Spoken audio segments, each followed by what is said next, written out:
Turned. Hello and welcome in to this week's edition of the Hard Fowl. I am your host, Intern Joe Macheca. Joined with me, as always, is my co-host, the newest full-time member of the Gamecock Central staff, Mr. Jack Veltri. Jack, obviously a lot of things to talk about with Gamecock hoops. Lost a tough one at home at Colonial Life last night. You were there. Give me your first impressions of the loss to UGA. Yeah, just not a great game. First off, 9 p.m. tips. They're not fun. Thank God it's the only one of the year. Didn't leave the building till I think I told you Joe before, maybe like 12:15 ish. Yeah. And I didn't go to bed till like 1. So it gave me PTSD back to the Arizona tip-off tournament where games were starting at midnight, and it's not fun. So I'm glad it's the only 9 p.m. tip of the year. But SEC, let's get that fixed, man. Let's get that fixed. Anyway, let's get that out of the way. But now we're talking about the game. Just like I said, just not. That's a game to forget right there. That is a nightmare game because this is a game that you should have won. Let's be quite frank. You can't lose to teams like this that are. I think Georgia was outside of the top 100 in Ken Pom, despite having a pretty good record. You can't lose a game like that, man. You cannot lose the way you did, and you just did. It's not even the fact that they lost. It's the fact that they did so many things wrong that you wouldn't see them do typically this season. Like they were just awful in so many aspects, and especially down the stretch. Yeah, and I wrote about it last night in my story. The first sentence says, South Carolina lost the game because they had so many self-inflicted wounds, which is true, right? I mean, you can blame the game on the way the officials called it or whatever, and that's another thing. That was just the officiating was all over that. We'll get to the officiating in a second, but continue. You cannot blame the officiating for losing because South Carolina killed itself in so many other ways. It was not just the officiating. So just wanted to throw that out there. But not a great game, but now you got to flush it and just move on. Yeah. One of the bigger things that I guess stuck out to me at the end, and we can talk more about what Lamont and some of the players said too, but Michi said, they took some stuff from this loss, right? There were some high notes. There was some things that they could take from this game. And, that should give you some hope and some faith. Obviously, it was an ugly loss, right? There were a lot of things that you want to do better. But if they think they're doing some things right in a game like that, if they can take some kind of positive from just kind of a wonky, just a loss, it went, every way that you didn't want it to go if you're South Carolina. And if you could take some things from that, I mean, great. Like that should, should excite fans, should give you, kind of the hope that this team has the right mindset, right? They know how to handle a loss, whether it be a good loss, whether it be a bad loss, like the one they suffered last night. I mean, this team has the mentality of, hey, next game up. And this is the kind of mentality that you have to have if you're in the position that they're in, right? Scrambling, scrapping for, an at-large bid, might have a chance to win the SEC tournament, but highly unlikely. So you're really just scrapping for an at-large bid, and you need to – you're going to win games, you're going to lose games when you're outside kind of on the bubble here. And so this team has the right mentality. And so Michi Johnson saying that last night, it surprised me. But then when I thought about it a little bit, I was like, all right, well, you know what? This is kind of the right headspace that you want this team in. Again, after everything goes wrong last night, and you should have won that game, and the officiating was inconsistent. We'll get to that again. But, my initial takeaways from the game, again, brutal loss. Everything went wrong, and especially down the stretch. I think, if I had to critique Lamont a little bit, I think he could have played Josh Gray a little bit more, especially when you're up 9 points. I think you still needed that interior threat. I think Colin Murray-Boyles was doing a good job. But again, you needed Josh Gray. He started to heat up a little bit, and then you took him out of the game for a little bit. And then, Georgia just came back. And a large part of that was because of the officiating wasn't consistent on both sides. It seemed like Georgia was just running into the lane, throwing some kind of like head fake or whatnot. And then it seemed to be a foul call. And South Carolina was kind of doing the same thing. I think BJ Mack kind of got lost in the officiating a little bit too. You saw when he got the ball, he would drive down a little bit, try to sell that head fake a little bit, maybe see if he could get a couple calls too. And just, down the stretch, the way it was, going for South Carolina, in terms of the officiating. That just wasn't going to work. And that's just, as unfortunate as it is, you got to adapt in that situation. You can't necessarily be stretching, play your game on the offensive end. The officiating handcuffs you, sure. And you want to win that game, but at the end of the day, you flush it and move on, Jack. And I think people, they want to blame the officiating. There were so many people frustrated with it last night, but let's also look at it this way. Both teams, I think people don't want to look at the fact that both teams shot 32 free throws apiece. Yeah. And when South Carolina lost by 5 points, right? So they went, I think, 17 for 32 at the line, if I'm not mistaken, which is just over 53%. And then Georgia shot 78% from the line. That's why that is probably not reason number one they lost the game. There are multiple reasons, but that's reason number one. So, and you speak of Josh Gray, when he was in there for that stretch in the second half, he was fine on the boards, right? He got some good rebounds. He had an and one. The problem with him is, and this has always been the issue, is his free throw shooting. Yep, absolutely. I made the joke to someone last night that it's like hack a Josh Gray, like the hack a Shaq type thing, where you're sending probably the worst free throw shooter on the team to the line every time, and he went 0 for 5 from the free throw line last night. So that is, and I don't want to blame the game on Josh Gray. It's not on him. No, it's not Josh Gray's fault. It's not solely on Josh Gray, and it's not solely on his free throw shooting either.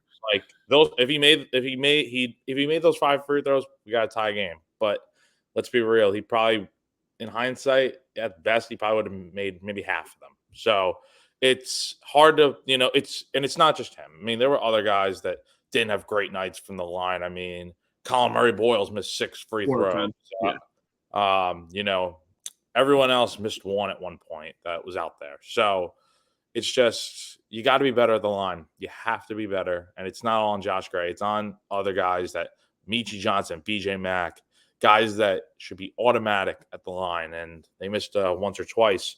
But then, another reason they lost that game last night is just the 3-point shooting was abysmal, I think, for the most part.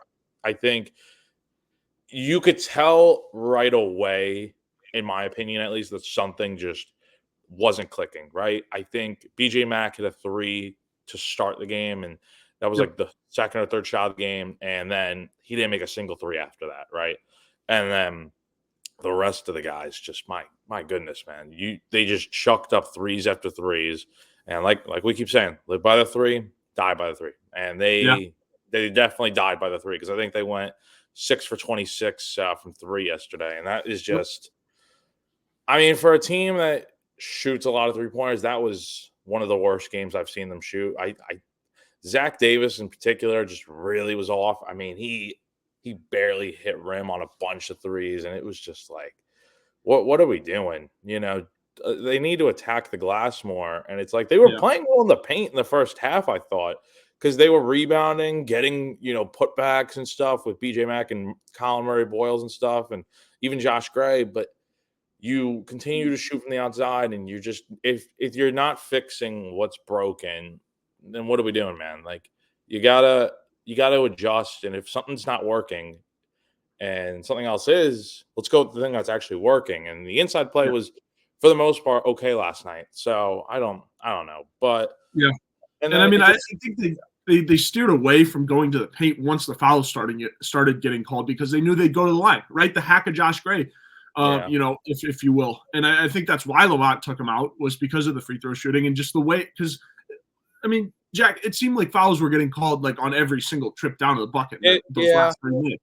Those last 4, 5, 6, 7 minutes of basketball in that second half took like an hour, right? Like, I mean, and that was the nature of the game. That was how the officials were calling it, right? And at least it was consistent that they were calling fouls like a lot and on all contact and all that kind of stuff. And I mean, granted, that's not what you want. And especially in a game like that, late tip, the 2 teams are going to be physical. Georgia, I mean, 2 scrappy teams as well. But yeah, you can't really go down the post. And when you shoot like that, I mean, South Carolina and Georgia shot the same thing. The only difference is Georgia stopped shooting the 3 when it went cold, right? They steered away from it. They tried to get gritty buckets. And I mean, you brought up Zach Davis. Zach Davis had a very up and down game too. He was cramping. He didn't shoot the ball well. I mean, he was all over the place. And I mean, very, very, very good role player for South Carolina so far. But when you have an up and down game like that, it's very hard to find a rhythm, very hard to find consistency.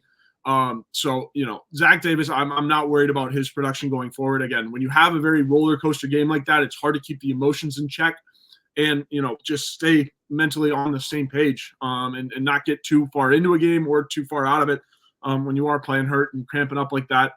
So, I mean, that's another tough thing. And again, Jack, you brought up the free throw shooting. Got to be better. And Murray Boyles, I think it was just kind of an off night for him. Josh Gray, obviously, free throw shooting is kind of a weak point for him, but CMB just kind of struggled at the line. Obviously, so did your bench guys. Josh Gray, 0 for 5. We mentioned that.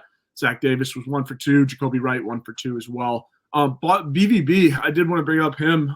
He had a nice in-1 finish, being able to step up and continue that kind of post play during that little run that South Carolina had. If you can, get BVB to play more like a grown man kind of down there, I think that will help you, especially when you already have a guy in BJ Mack, and sure, the post isn't BJ's, main focus, but you have CMB starting now, who is a post guy, likes his back to the basket, can go get it. But then when you have two like true post guys in Josh Gray, and then if you can get BVB to play a little bit more like Colin Murray Boyles and just big man basketball, when you have two of those guys coming off the bench, and they can rebound and just put shots up, consistently, that's going to be such a valuable resource down the stretch, right? Because especially when we get later in, I guess we're already halfway through January, but when we get later into the SEC schedule, big men are going to run out of gas. And when you have Josh Gray and BVB coming off the bench, playing like big men, just ready to go, shot out of a rocket, I think that's going to be big to this team, especially when, you're not shooting the ball as well. And you can rely on the post game a little bit more, get a little bit more physical, because the officiating isn't going to be like that every night. I guarantee you. It's not going to be like that every night. And I think I can't remember the ref's name, but I think I saw, some of the guys, other media members on Twitter and even fans and stuff. They already knew that the officiating crew was going to be bad just because of prior history and stuff. And I'm sure they've called some games in the past. But yeah, I mean, you can't really, I don't know. I mean, the officiating was not good. But at the same time, It only goes so far. Yeah, and then just the third reason, just for why I felt like things were just off, is just that, I think Georgia in the final minutes of the game, I think the final stretch, they really just they hit shots that you were kind of like, wow, like they hit the shots that you needed to, because when I think they were down, I think South Carolina was down by maybe 5 with like 4 minutes to go. And Michi Johnson hits a 3, and it's like, okay, South Carolina is going to get back on track here. They're gonna, kind of turn it up in the final few minutes, and they'll win the game. But nah, man, it was just like Georgia just had responses, and they did all the right things in the final minutes, and that's ultimately why. I mean, even though I don't think they, had a even though Georgia shot, 37% overall, and South Carolina, I mean, barely had a better shooting night. It's just the shots at the end of the game just were going through, and I mean that's why they won the game. So it's a game that you really feel like you should have won, but at the same time, it's you hurt yourself too many times to get the win. Yeah, Jack. Now I will have this question for you. Since you were at the game, you had a better sense of kind of the vibe amongst the players and stuff. Do you think the officiating got into South Carolina's head at all? Do you think like those players, like BJ Mack, I kind of saw it on the broadcast a little bit because I was home doing homework, watching the game, all that stuff. So yeah, like BJ Mack, you kind of saw it get into his head a little bit. He was talking to the ref about the head nod and all that kind of stuff, the stuff that Georgia was doing. Did it get into South Carolina? Do you think the officiating had anything to do with the way South Carolina kind of played down the stretch offensively, either skittish or whatnot? Like, did you see any of that? Was that any of a factor in terms of like South Carolina beating themselves over the officiating? So you could definitely, from where I was sitting, you could definitely see some of the guys reactions. Like BJ Mack is always a good instance because he does this almost every time. Foul is that the face of what? Why am I getting fouled for this or called for this and all that? And then, there was one call late in the game. Lamont Paris talked about it yesterday at the end of his press conference. Can't remember exactly. I know Michi Johnson, I think, was called for it, but there was a shot missed on the outside by Georgia in the second half from the wing, and I think Michi and a Georgia player went up for the ball, and the Yes. Georgia player This jumped was at up. the end of the shot clock, right? What's up? It was at the end of the shot clock. I think I know what you're talking about. Yeah, Yeah. it was a corner We're down three. 4, I think. Yeah, I think so. They missed, Yeah. and then Michi and this other guy jumped up. The Georgia guy, I don't know how the heck this happened, but he jumped up super high, and he fell like straight on his back, and a foul was called on Michi. And from my angle, I haven't watched the replay, so I can't be the best judge of it, but it didn't look like he had a lot of contact on the Georgia player.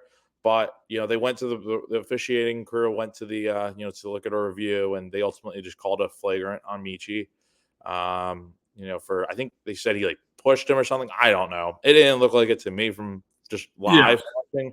And Lamont said he's going to give it a fair look and go in with an open mind, looking at the review later on when he watches the tape on this game. But to kind of just sum it all up, I mean, do I feel like the officiating crew was not good? Yeah, they called way too many fouls, and that was a 2.5-hour game, man. Games should be right about 2 hours, like no question. But you delay the game with so many fouls, especially in the final minutes, man. It just felt like every freaking play, just something was going to get called. And I think sometimes you got to let these guys play it out, especially with how physical the game was in the early going between the big men on both sides. But I keep saying the officiating wasn't good last night, but again, both teams had equal opportunities at the line.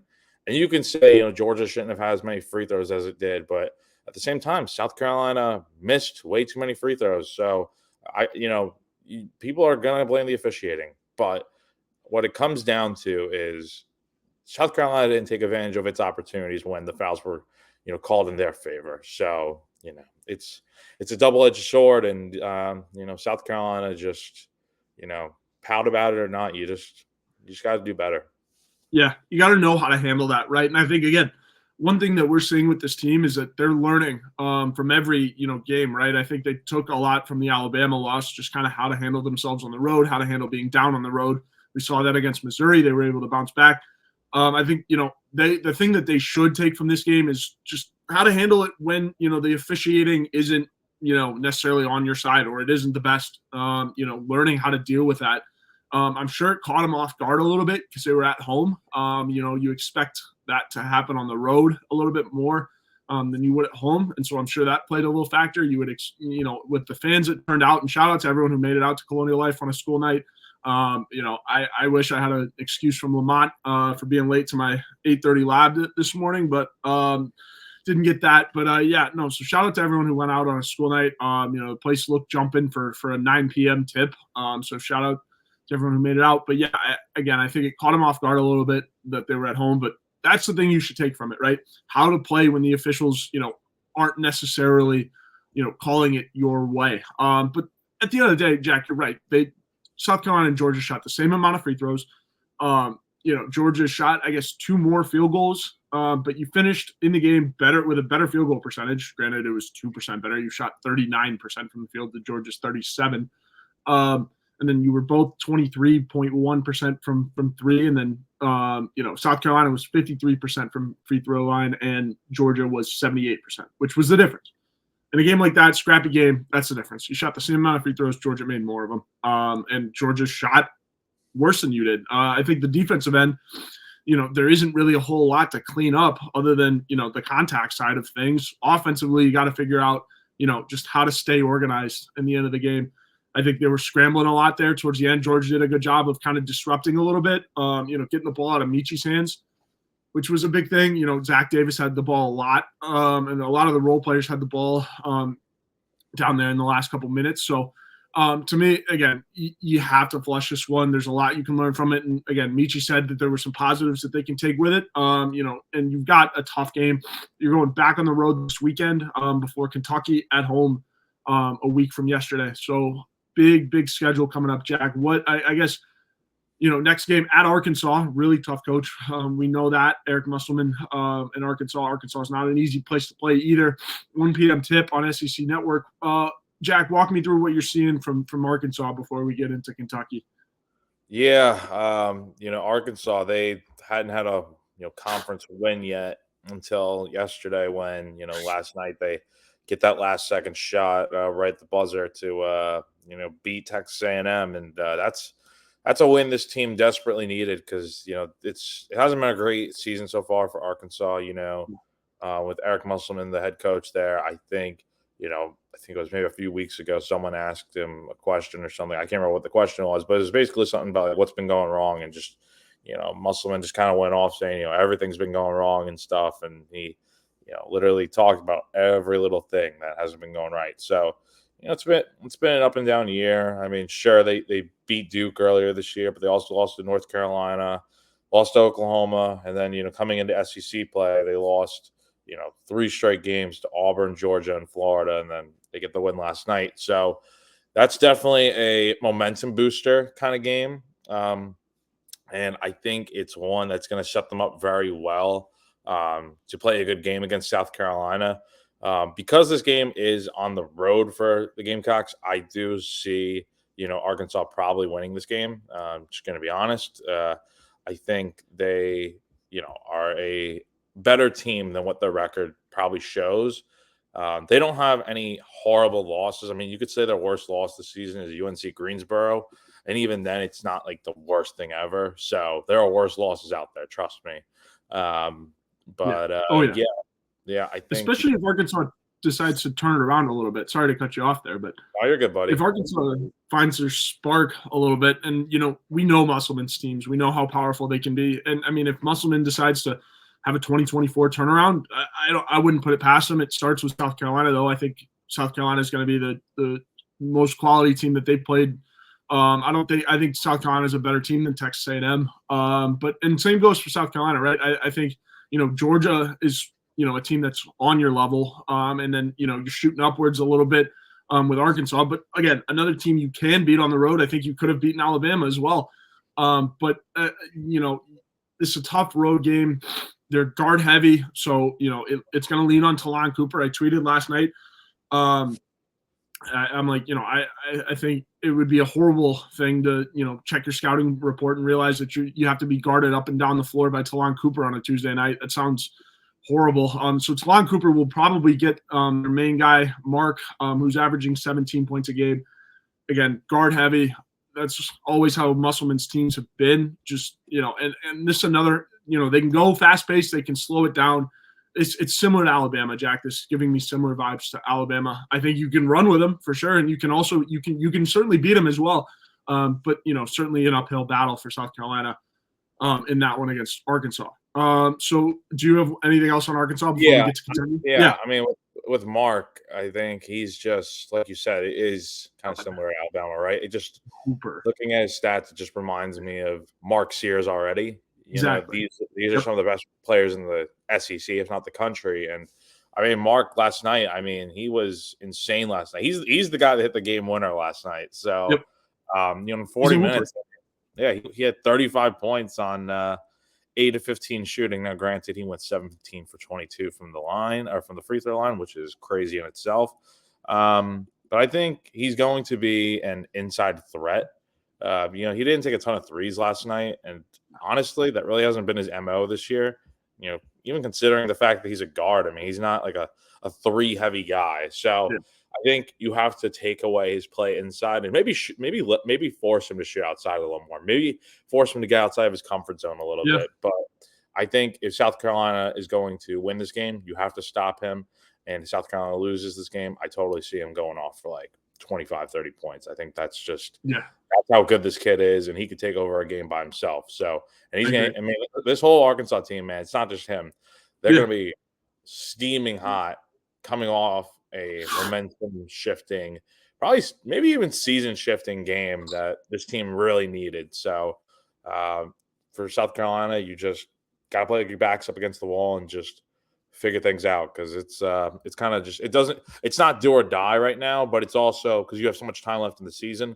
But it's also like, okay, things could quickly spiral out of control here because you've lost 2 out of your last 3. Yep. You maybe potentially should have lost against Missouri the other day. You really got to start playing better. Otherwise, things are just going to continue to go downward like they did yesterday. Yeah, Jack. I mean, it's exactly like academics, man. Do you want to get ahead at this point? Like, do you want to secure your spot in the tournament early? Do you want to secure your grades early on in the semester, or do you want to wait till the last minute, try to keep it up and save it? So, I mean, you're right, Jack. I mean, plenty of ball left to be played, but South Carolina, their work is left ahead of them, and it starts with Arkansas, and then you have number 8 Kentucky. John Calipari and the Cats are coming into Colonial Life. You hope the officiating's better in front of your home fans a little bit, but that's a big game for this program and for this school next Tuesday night. Walk me through. I guess there's a lot of firepower on this Kentucky team, probably the best one we've seen in a couple of years because they've had a couple down years with Cal and trying to figure out the whole transfer portal era. I know they were all one and dones, so it's changing a little bit. Kentucky, Jack, what is there anything bad about the Cats that you can talk about? There's a lot of good. Oh, man, this team is really good this year. I think they're back to being that level of consistency that we're so used to seeing from this team. I think they only have a few blemishes on their schedule. They lost to Kansas early in the year. It's going to happen. UNC Wilmington's probably their big blemish on their schedule. And then just this past Saturday they lost to Texas A&M in overtime.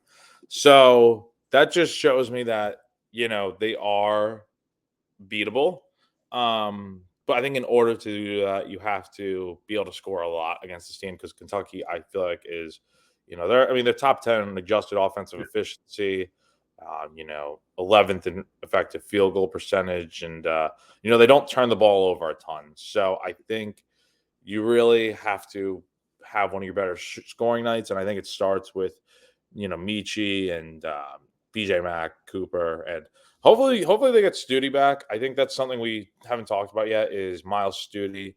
I think he hurt his shoulder yesterday, and according to Lamont, he was saying that Studi was in a lot of pain at that time. So they're getting an MRI today, and we'll know more soon, hopefully. But back to talking about South Carolina, I don't know if they have the firepower to drop, 80 to 85 points. That you're going to need against Kentucky.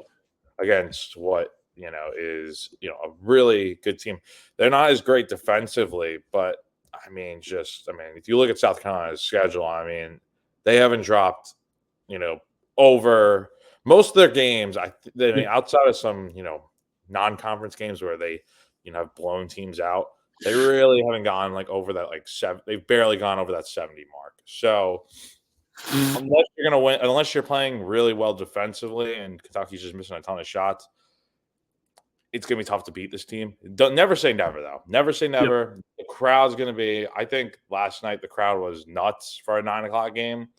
And I think next Tuesday, regardless of what happens on Saturday, I think it's going to be the biggest crowd of the year just because of the fact that I'm sure people are going to want to storm the court if South Carolina wins, which – a few years ago when that game happened with Jermaine Cousinard, the fans weren't able to storm the court. So I just think – there's going to be a lot of buzz in the building, but I think right now, just with the way Kentucky's, they're on a mission this year. They got, 5 guys that are scoring, averaging double digits this year. Yeah, it's like how do you stop this team? And Texas A&M did, UNC Wilmington did. So I think if you go back to the tape and kind of just see where things kind of went wrong for Kentucky. And they got a game on tonight. So I think just watch the tape. Focus on Arkansas first, but watch the tape and see what you can kind of figure out to, expose some of their weaknesses. And, for South Carolina, it just comes down to playing their game too. They got to shoot better. If they shoot better from 3, they can play with anyone. I think we've said that all year. I think if they were to shoot the way that we know they can, on a good night, I think they are very much in the mix to win a game. But when they're missing, it's hard to pick them. So Yeah, I mean, just Kentucky's a very good team, and yeah, we'll see. Never gonna say never, though. Yeah, like Jack said, I mean, Kentucky scores a lot of points. They have a lot of dogs. The guy that I'm looking at particularly is Rob Dillingham. He's a dog. We knew about him coming out of high school. Has some of the coldest mixtapes we've ever seen. That kid's a stone cold killer. Antonio Reeves, another guard heavy team.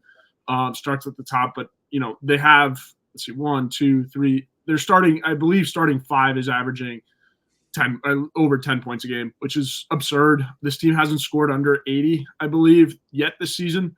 And this Kentucky I'm talking about, it's ridiculous. Yeah, they scored 80 in their loss to UNC Wilmington, and then obviously they scored 92 in their loss to A&M and OT. I think the A&M loss is something to look at because I compared South Carolina A&M in terms of scrappy team can get the job done with anybody. And I believe that about South Carolina. You're gonna, like Jack said, you're gonna need to shoot the 3 ball really well. You're gonna need to play defense. I think missing Miles Studi, is a kind of a big loss in terms of being able to match up against the guards because we know Michi Johnson isn't the best on defense and more of an offensive focused guy. But that's why you had Miles Studi in there to be a 3-and-D kind of wing / shooting guard in there. To be able to guard guys that Michi can't necessarily. So when you're missing, your secondary defensive guard, it's going to be hard to guard anybody. So I think we'll see with Studi out how they guard up and match up against Arkansas this weekend, and we'll also see with Kentucky how they play Mississippi State tonight. Don't know why that game wasn't on Tuesday. Sometimes games get moved to Wednesday. So yeah, we'll see. That game's home against Mississippi State, and then Kentucky plays Georgia at home on Saturday. So those 2 games will tell us a lot about Kentucky. I think coming into Colonial Life, and also depending on like how they're playing as well. If they can get through these 2 games with pretty good ease, I would expect them to come into Colonial Life and beat South Carolina. But again, you never know, especially with Studi being up in the air. The MRI, like we'll see. The shoulder's a tricky thing. It could be a week, it could be a bruise, or it could be like something torn and could be out for a while. So we'll never know, or we won't know at least for a while. So it'll be interesting to see when they get Studi back, and if he can get back in time for Kentucky. And if they can, I think he'll be, a big benefit. But again, I think, having this game at Colonial Life, like Jack mentioned, the potential of a court storm and all of that, I think that should excite fans. It's going to be a packed gym, probably going to be the most anticipated matchup in terms of home games for South Carolina yet this year. So the atmosphere when Colonial Life is packed certainly gives you an advantage. I will say this to anyone thinking about selling their tickets to any Big Blue Nation people, don't. Because we saw last year BBN filled that place up pretty quickly. There was a lot of blue. And then as soon as South Carolina went down, all the South Carolina fans filed out and it was just blue left. So that can't happen again this year. And we know how BBN travels. Shout out to them. I mean, as annoying as it is and, as pesky as they are as a fan base, shout out to them because they travel and they support their basketball team. So, it's going to be a tough one against Kentucky. Obviously, you got to get through Arkansas first. That's the big one. But we will see. Jack, anything else before we hit the ads and get out of here? Yeah, just want to give a quick shout out to Stephen Clark. Didn't play a single minute last night, but it's not even what he's doing on the court. It's the fact that Lamont Paris yesterday talked about someone asked him about Colin Murray Boyles and starting and all that and what that kind of has been like. Lamont said that CMB was in line to pretty much be a starter from the beginning of the year because when they were in the Bahamas during the summer, he was working with the starting 5. So he was going to be on track to be a day 1 starter. But then he obviously got mono and that kind of derailed things a little bit. So now he's had to work his way back. The interesting thing about all of this is that Stephen Clark went up to Lamont Paris. I guess it was before the Missouri game and, told Lamont that, he thought that CMB deserves to start over him because, obviously Stephen Clark hasn't been playing great lately. His minutes have just really – he's always the first guy out of the game too from the starting 5. And his minutes have just been very up and down. So, the fact that he had the courage to go ahead and just say, hey, CMB is probably the better guy to be in there right now. And that takes a lot of guts. And, it's tough because you're, playing to compete and be a starter on an SEC team. And the fact that you're doing that that's awesome from Stephen Clark. So, major kudos to him. It takes a lot of guts to do something like that. And, that's a real team player that South Carolina needs right there. So yeah, absolutely. Good little anecdote there, Jack. I love that because I was gonna, bring up Stephen Clark and that whole situation. And it's really good little anecdote. And again, CMB, shout out to him, man, for being able to come in as a freshman, deal with the whole mono thing too. Like that's a whole different story. I've had mono, tried to play with it. It's not fun at all. Like you're weak. You're out there running, and sure, Indiana high school lacrosse has nothing on SEC college basketball. I'm sure it was a little bit harder for CMB to make the adjustment there, but not fun. And he's done, passed with flying colors, right, as a true freshman. Gigi Jackson certainly set a bar last year, but CMB is the first guy to really, come in as a true freshman, go right into his role and play it perfectly, right? And I think, for guys that are looking at South Carolina, considering South Carolina, like CMB should be a really, really good example. And I'm assuming CMB is going to stick around for a little bit. I would think that's a plan. But, to guys looking at South Carolina, you can make an impact as a freshman, especially when you are a guy that, and I feel like Lamont's doing this already, but just recruiting his type of player, right? I look at Eli Ellis. Who does he remind you of? Michi Johnson, right? In terms of the shot output, offensive guard, can play a little bit of defense as well. But I think CMB just being able to do what he's done as a freshman, and then also Gigi last year being able to, be himself as a freshman as well has, been a really good benefit to this program. But CMB, more importantly, just, on a team full of, veteran guys, juniors, seniors, CMB being able to come in there and make a name for himself at a position of need too, as a true freshman is huge just for this program. So shout out him. And then also shout out to Stephen Clark for, being a leader and being a veteran guy that, just being part of the team and knowing his role, right? And letting CMB, do his thing. That's exactly what you want. That's part of the culture that Lamont is building, and really, really good anecdote, Jack. I'm glad you brought that up.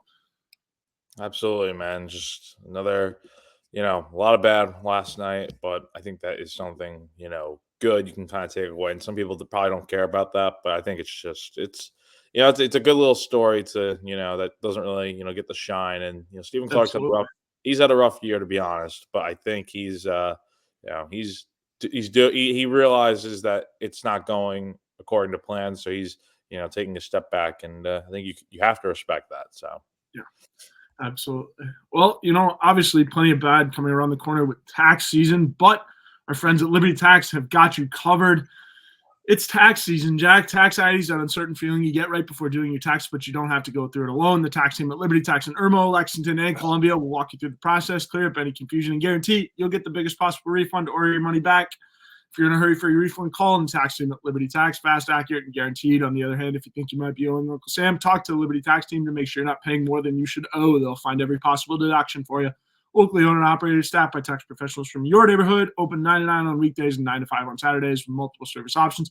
Start through the Liberty Tax mobile app or through the desktop portal. Make an appointment, or just walk in. Give a call to upload your tax documents, and when you come in, your return will be ready to review and sign. Give them a call on your screen right now. And for those listening, 803-462-5576. Once again, on your screen right now. And for those listening, 803-462-5576 for all of your tax needs. And once again, our show is also brought to you by our good friend Clint Hammond of the Movement Mortgage Network. He's above us on all of our GC live programming and all of our GC programming. He's the man, Clint Hammond. In need of help with your mortgage? Call our good friend Clint Hammond of the Movement Mortgage Network. He's been in the mortgage industry since 2003, which allows him to help everyone from the first-time home buyer to the complicated and complex jumbo buyer. Whether you're looking to purchase a new home or refinance, nothing is more important than a well-thought-out financial strategy that comes with 5-star customer service. He's even helped out our very own Wes Mitchell and former Gamecock quarterback Perry Orth with their mortgages. So give our guy Clint a call. He's above us on all of our Gamecock Central programming, 803-771-6933. Once again, on your screen right now. And for those listening, 803-771-6933. Those are our guys and our ads for today. Jack, pretty good show. Obviously, we're recording this one. Couldn't go live today because we both have some stuff later tonight. But we will be back hopefully next week with a live interview. I believe we'll try to get something going, and we will also have more women's basketball coverage. I know they're in the thick of their schedule, but we wanted to recap UGA and kind of give a preview of the next 2 men's basketball games because we are in the thick of SEC schedule. But Jack, anything to leave us off with? No, man, just I guess just keep the faith, right? Yeah, exactly. It's it's a bad loss, but just move on, and it's okay. Things happen. Yeah. It'll be all right. And as always, tune in to, I believe Mike Yuva is live tomorrow with the afternoon drive. And then obviously my show, The Walkthrough, live on Sundays. I believe I should have a basketball guest lined up for The Walkthrough. So should be good. Tune in live Sundays at 7 on my show. Super fun. You can always check. If you missed us today, you can always, obviously this episode will be live on YouTube, Spotify, Apple Podcasts. So, appreciate everyone tuning in today and hope you have a great rest of your week.